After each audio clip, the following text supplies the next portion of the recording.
Bienvenue dans votre parenthèse jeu de rôle, jeu de plateau. La merveille du jour est un jeu de rôle et pas n'importe lequel puisqu'il s'agit d'un classique, le jeu de rôle le plus joué au monde, Pathfinder, le digne héritier de Donjons et Dragons. Nous allons le découvrir par le prisme de sa boîte d'initiation, prévue pour faire découvrir ce jeu aux débutants. Comme dans tous les jeux de rôle, les personnages tiennent le rôle de personnages fictifs et décident de leurs actions au fil d'une histoire interactive. L'histoire évolue au fil de leurs décisions et n'est jamais prédéterminée. John, qui tient le rôle de maître de jeu, c'est-à-dire de narrateur de cette histoire, est en train de présenter le manuel des héros aux joueurs. Dans ce manuel, il y a toutes les informations pour créer son propre personnage. Si vous avez déjà fait de même dans un autre jeu de rôle, que ce soit sur papier ou sur PC, vous ne serez pas dépaysé. Chaque joueur ayant créé son personnage et choisi sa figurine, il est temps de partir à l'aventure. Un ignoble monstre décime les environs de la ville de Pointe-Sable. Ses habitants ont donc engagé les héros pour chasser la bête et s'assurer qu'elle ne s'en prendrait plus à leur bétail. Au vu des descriptions, le maître de jeu fait jouer l'aventure présente dans la boîte de base, la boîte d'initiation Pathfinder, mais a apparemment décidé d'étendre un petit peu l'introduction. La récompense des héros vient d'être fixée, le meneur pose donc la question fatidique au jeu de rôle, que faites-vous ?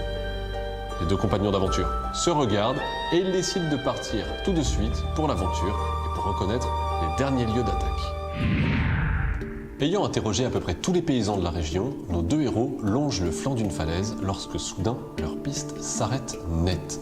À quelques pas, une antique statue de pierre devance d'1 mètre un épais rideau de verdure couvrant la falaise.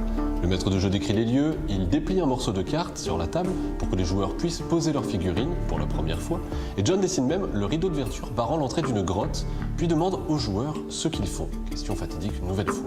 Les personnages hésitant, John enchaîne, deux petites créatures verdâtres, des gobelins, sortent soudain du mur de mousse et s'en prennent au PJ.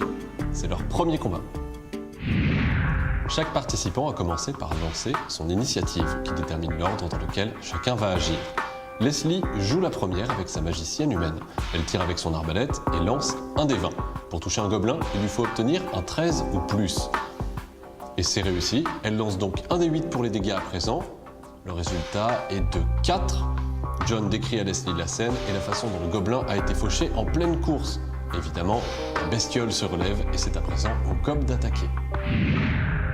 Après avoir fracassé des monstres en tout genre et traversé un certain nombre de pièges, nos aventuriers se sont reposés un peu et ont finalement repris leur route.